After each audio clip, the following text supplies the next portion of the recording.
इस मूवी का स्टार्ट होता है और स्टार्ट में हमें एक लड़की दिखाई जाती है। इस लड़की का नाम मित्सुआ है। इसने रात में एक सपना देखा था, मगर उसे याद नहीं कि उसने सपने में क्या देखा था। तभी वो बाहर आती है और अपनी सिस्टर और अपनी नानो के साथ ब्रेकफास्ट करने के लिए रेडी होती है। मित्सुआ की मॉम की डेथ हो चुकी है, जबकि उसके फादर उन्हें छोड़कर चले गए हैं। उसके फादर पहले तो मंदिर के पुजारी थे, मगर फिर वो शहर चले गए और अब शहर के मेयर बनना चाहते हैं। अब ये सब ब्रेकफास्ट कर ही रहे होते हैं कि टीवी पर एक न्यूज आती है जिसमें बताया जाता है कि उनके गांव में एक कॉमेट गिरेगा, जिसका नाम वो धूमकेतु बताते हैं और कहते हैं कि धूमकेतु 1200 सालों के बाद एक दफा ही आता है। वहाँ ये वार्निंग भी दी जाती है कि वो उनके गांव में गिर भी सकता है और उसे डिस्ट्रॉय कर सकता है। अब मित्सुआ स्कूल चली जाती है और स्कूल में वो अपनी नोटबुक पे लिखा देखती है, हु आर यू। तभी उसकी टीचर उसे आवाज देती है। अब जैसे ही वो अपनी टीचर की आवाज सुनकर खड़ी होती है तो उसकी टीचर उससे कहती है, चलो कम से कम तुम्हें अपना नाम तो याद है, मेरे बुलाने पे तुम खड़ी तो हो गई हो। अब जब वो अपने दोस्तों से मिलती है तो उसके दोस्त उसे बताते हैं कि कल तुम अपना नाम भी भूल गई थी और यही नहीं, तुम स्कूल बाल खोल कर आ गई थी। मित्सुआ कहती है कि मुझे कल के बारे में कुछ भी याद नहीं कि कल मेरे साथ क्या हुआ था। मुझे तो ऐसे लगता है जैसे मैं किसी सपने में रात में मित्सुआ और उसकी छोटी बहन अपनी नानों के सामने डांस करते हैं और फिर डांस करने के बाद वो अपने मुंह में काफी सारे चावल लेती हैं, उन्हें चबाती हैं और फिर उसे एक कंटेनर में स्टोर कर देती हैं। ऐसा वो इसलिए करती हैं क्योंकि ये वहाँ की रस्म थी। वो लोग ऐसे ही चावल चबा के स्टोर करते रहते हैं ताकि कुछ टाइम के बाद उन चावलों का अल्कोहल बन जाए, यानी कि शराब बन जाए। अब जब वो ये सब कर रही थी तो उसके दोस्त उसे देख रहे थे और वो उस पर हंसने लगते। मित्सुआ को ये सब कुछ बिल्कुल भी अच्छा नहीं लगता। वो वहाँ की जिंदगी से बोर हो गई थी, उसे वहाँ पे रहना अच्छा नहीं लगता था। वो वहाँ की जिंदगी से इतना बोर हो चुकी थी कि रोते और चिल्लाते हुए कहती है, अगले जन्म में मुझे टोक्यो शहर का एक स्मार्ट लड़का बनाना। इसके बाद वो घर आती है और सो जाती है। अब अगले ही सुबह जब वो उठती है तो वो एक लड़का थी जो कि टोक्यो शहर में रहता है। ये सब देखकर वो बहुत शॉक्ड थी। वो काफी हैरान थी कि ऐसा क्यों हो रहा है। अब पहले तो उसे लगता है कि ये एक सपना है, लेकिन फिर वो स्कूल जाती है। स्कूल में वो अपने दोस्तों को नहीं पहचानती, लेकिन उसके दोस्त उसे अच्छे से पहचानते थे। फिर ये सब मिलकर कैफे जाते हैं। मित्सुआ को ये लाइफ काफी अच्छी लग रही थी क्योंकि विलेज की लाइफ से वो काफी बोर थी और वो काफी खुश थी कि अब उसे कुछ अलग करने को मिल रहा है। तभी जब वो वहाँ अपने दोस्तों से बात कर रही होती है तो तभी उसके मोबाइल पे एक मैसेज आता है जिसमें ये लिखा होता है कि तुम्हें काम के लिए देर हो गई है। अब वो अपने दोस्तों से कहती है कि मुझे तो काम पर जाना है। तो उसके दोस्त कहते हैं हाँ तुम जा सकती हो, लेकिन तभी वो अपने दोस्तों से ये कहती है कि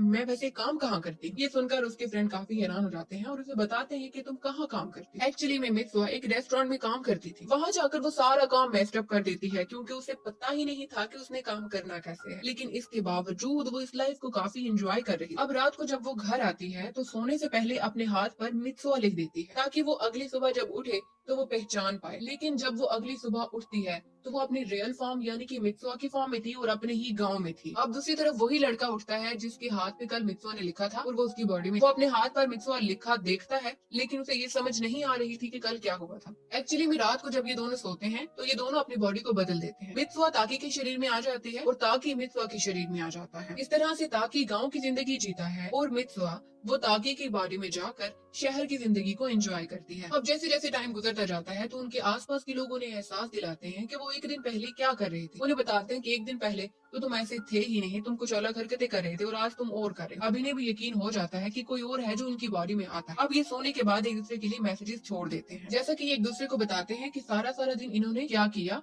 क्या खाया और क्या पिया। अब ऐसे ही टाइम गुजरता जाता है और आखिरकार वो दिन आ जाता है जिस दिन की कॉमेट ने गिरना था। मित्सुआ उस दिन ताकी के लिए मैसेज छोड़ कर गई थी कि तुम्हारे साथ जो लड़की काम करती है मैंने उसके साथ तुम्हारी डेट फिक्स कर दी। ये पढ़ के ताकी बहुत खुश होता है और उस लड़की से मिलने के लिए चला जाता है। लेकिन मित्सुआ बहुत सैड होती है क्योंकि वो आहिस्ता आहिस्ता अब ताकी को पसंद करने लगी थी। यहाँ ताकी उस लड़की को मिलने जाता है, लेकिन वो लड़की ताकी से कहती है कि आज मुझे ऐसा नहीं लगा कि मैं तुम्हारे साथ थी, ऐसा लगा जैसे तुम कहीं और थे और तुम बदले बदले हो, जैसा कि तुम किसी और के बारे में सोच रहे थे। अब ताकी जब वापस आता है तो वो मित्सुआ के नोट पढ़ता है जहाँ उसने लिखा था कि आज रात तुम्हें आसमान में धूमकेतु नजर आएगा। वो ऐसा ही करता है, आसमान में देखता है मगर उसे कोई धूमकेतु नजर नहीं आता। फिर वो मित्सुआ को कॉल करता है मगर उसकी कॉल नहीं मिलती क्योंकि उसका नंबर नॉट रीचेबल था। जबकि यहाँ मित्सुआ आसमान में देखती है जहाँ उसे धूमकेतु नजर आता है जो कि 2 पार्ट्स में डिवाइड हो जाता है। इसके बाद दिखाया जाता है कि टाइम गुजरता जाता है मगर अब मित्सुआ ताकी के शरीर में वापस नहीं आती। वो काफी परेशान था, उसे बहुत ज्यादा मिस भी करता है। वो चाहता है कि मित्सुआ से दोबारा मिले, लेकिन उसे नहीं पता कि मित्सुआ का गाँव कहाँ है। वो अपनी यादों से मित्सुआ के गाँव का स्केच ड्रा करता है कि कहाँ मंदिर होता था, कहाँ स्कूल होता था, पूरा एक स्केच ड्रा करता है ताकि वो उसे मिल सके। अब वो अपने 2 दोस्तों के साथ उसके गाँव को ढूंढने के लिए निकल जाता है। अब वो काफी ढूंढता है मगर वो मित्सुआ का गाँव ढूंढ नहीं पाता। तभी थक हार कर जब वो वापस जाते हैं और एक रेस्टोरेंट में कुछ खा रहे होते हैं, तो तभी वहाँ पे एक शेफ आता है जो कि ताकि के पास मित्सुआ के गांव की फोटो देखता है। तो वो उसे बताता है कि ये तो वही गांव है जहाँ मेरी बर्थ हुई। ये सुनने पर ताकि बहुत ज्यादा खुश हो जाता है और उसे कहता है, हाँ हाँ, मैं इसी गाँव में जाना चाहता हूँ। अब जब बाकी सब लोग ये बात सुनते हैं तो काफी हैरान हो जाते हैं, इसके दोस्त भी काफी हैरान हो जाते हैं। शेफ उसे बताता है कि इस गांव का नाम है इतमूरी, और सबसे ज्यादा शॉकिंग न्यूज तो वो ये बताता है कि 2013 में ये गांव तबाह हो गया था। इस गांव में धूमकेतु गिरा था जिसकी वजह से वहां रहने वाले सब लोग मर गए थे। ये सुनने के बाद ताकि जल्दी से उस गांव में जाता है जहाँ की धूमकेतु गिर चुका था, और उसके गिरने से वहाँ एक बहुत बड़ा गड्ढा बन चुका था और वहाँ अब एक झील थी। ताकि को बिल्कुल भी समझ नहीं आ रहा था कि आखिर ये उसके साथ हो क्या रहा है। अब ये सब वापस आ जाते हैं और ताकि एक डाटा बुक में उन सब लोगों की डिटेल लिखता है जो कि उस हादसे में मर गए थे। और हैरानगी की बात तो ये थी कि मित्सुआ का नाम भी उस डिटेल के अंदर था। और इसके अलावा ताकि के मोबाइल पर मित्सुआ के जो नोट्स थे, यानी कि जो मैसेजेस वो छोड़ती थी, वो सब भी गायब हो चुके थे। अब ताकि को लगता है कि ये सब एक सपना ही था, इसका हकीकत से कोई लेना देना नहीं था। तभी नेक्स्ट सीन में ताकि की फ्रेंड उसके पास आती है और वो उससे पूछती है कि तुमने ये जो हाथ में रिबन पहना हुआ है, ये क्यों पहना हुआ है, ये तुम्हें क्या किसी ने दिया था? तो ताकि उसे बताता है कि 3 साल पहले वो ट्रेन में एक लड़की से मिला था। उस लड़की को नहीं जानता था, लेकिन उस लड़की ने अपना हेयर बैंड मुझे दिया था और तब से मैं इसे अपना लकी चार्म समझता हूँ और इसे अपने हाथों में पहनता हूँ। इतना सब कुछ होने के बाद ताकि बहुत ज्यादा रेस्टलेस था और उसे जानना ही था कि आखिर ये सब कुछ उसके साथ क्या हो रहा है। तो अब वो उस मंदिर जाता है जहाँ पर वो मित्सुआ की सिस्टर के साथ जाता था और उसकी नानी को डांस दिखाता था। उसे ये भी याद था कि वहाँ उस मंदिर में जाकर वो चावल को चबाकर किसी कंटेनर में स्टोर करता था ताकि उसे अल्कोहल बनाया जा सके। जब वो उस जगह जाता है तो वो देखता है कि वहाँ सच में मंदिर था, जिससे उसे यकीन हो जाता है कि उसने जो भी एक्सपीरियंस किया है वो कोई सपना नहीं था बल्कि हकीकत थी। बस फर्क इतना था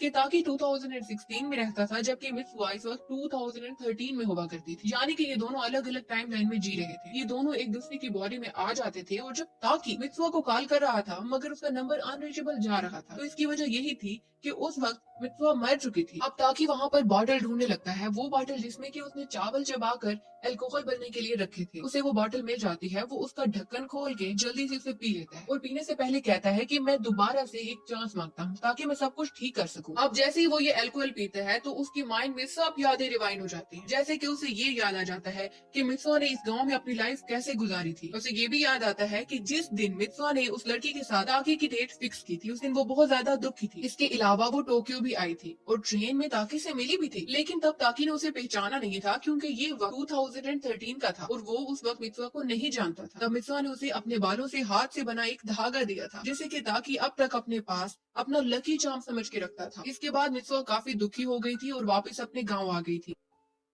तभी उनके गांव में धूमकेतु गिरता है जो कि 2 पार्ट्स में डिवाइड हो जाता है और फिर उनके पूरे गांव में मित्सुआ के साथ साथ सब ही मारे जाते हैं। अब इन सब मेमोरीज को दिखाने के बाद ताकि को दिखाया जाता है जिसकी फिर से आंख खुली है और अब वो मित्सुआ की बॉडी में है। उसने अल्कोहल पीने से पहले कहा था कि मुझे एक और चांस चाहिए, जिसकी वजह से अब वो मित्सुआ की बॉडी में है और उसे फिर से एक चांस दिया गया है। अब ताकि देर न करते हुए मित्सुआ के घर जाता है, वो उसकी बॉडी में है और जाकर अपनी नानी यानी कि मित्सुआ की नानी से मिलता है और उन्हें कहता है कि आज कॉमेट हमारे गाँव में गिरने वाला है, हमें सबको बचाना होगा। उसकी नानी समझ जाती है कि मित्सुआ की बॉडी में अभी कोई और है। वो उससे कहती है कि मुझे भी ऐसे सपने आते थे, तुम्हारी मॉम को भी आते थे, ये सब कुछ हमारी फैमिली से हमें मिला है, मगर मैं सपनों के बारे में कुछ भी नहीं जानती। हाँ, बस एक याद है या एक धुंधला सा एहसास। अब ताकि समझ जाता है कि नानी तो ये बातें नहीं समझ रही। फिर वो ये भी सोचता है कि अगर मैं यहाँ हूँ तो मेरी बॉडी में इस वक्त मित्सुआ होगी। दूसरी तरफ ताकि को दिखाया जाता है जिसकी बॉडी में मित्सुआ है। मित्सुआ अपने गाँव को देख रही है मगर वहाँ सिर्फ एक तालाब है। उसे तालाब इसलिए दिख रहा है क्योंकि वो इस वक्त 2016 में थी और वो ये समझ जाती है कि धूमकेतु हमारे गांव में गिरा था जिसकी वजह से हमारा गांव तबाह हो गया था। तभी उसे ताकि की आवाज आती है जो वहां पहुंच जाता है, लेकिन ताकि इस वक्त 2013 में था जबकि मित्सुआ 2016 में थी। ये दोनों अलग अलग टाइम लाइन में थे इसलिए एक दूसरे को देख नहीं पा। लेकिन तभी सूरज ढलने लगता है और शाम हो जाती है। जापानीज के हिसाब से शाम एक ऐसा टाइम है जिस वक्त हम वो चीजें भी देख सकते हैं जिन्हें कि कोई भी नहीं देख सकता। अब जैसे ही शाम होती है, सूरज ढलता है, तो ये दोनों पहली दफा एक दूसरे को देखते। अब ताकि मित्सुआ का बैंड वापस करके उसे कहता है, जब ये बैंड तुमने मुझे दिया था तब मैं तुम्हें नहीं जानता था और अब मैं तुम्हें जानता हूँ। इसके बाद वो दोनों धूमकेतु को देखते हैं जो कि 2 पार्ट्स में डिवाइड हो गया था। अब ताकि जल्दी से मित्सुआ से कहता है, इससे पहले कि हम एक दूसरे को भूल जाएं, तुम जल्दी से अपना नाम मेरे हाथ पे लिख दो और मैं अपना नाम तुम्हारे हाथ पे लिख दूंगा। ताकि मित्सुआ के हाथ पे अपना नाम लिख देता है, लेकिन जैसे ही मित्सुआ ताकि के हाथ पे अपना नाम लिखने ही वाली होती है तो वो गायब हो जाती है। इसके बाद ताकि जल्दी से कि मैं भूल ना जाऊं, वो जल्दी से अपने हाथ पे उसका नाम लिखने ही लगता है, लेकिन वो जैसे ही स्टार्ट करता है तो वो उसका नाम भूल जाता है और वहाँ मित्सुआ को दिखाया जाता है जो कि अपने टाउन को बचाना चाहती है। वो देखती है कि धूमकेतु दो हिस्सों में डिवाइड हो गया है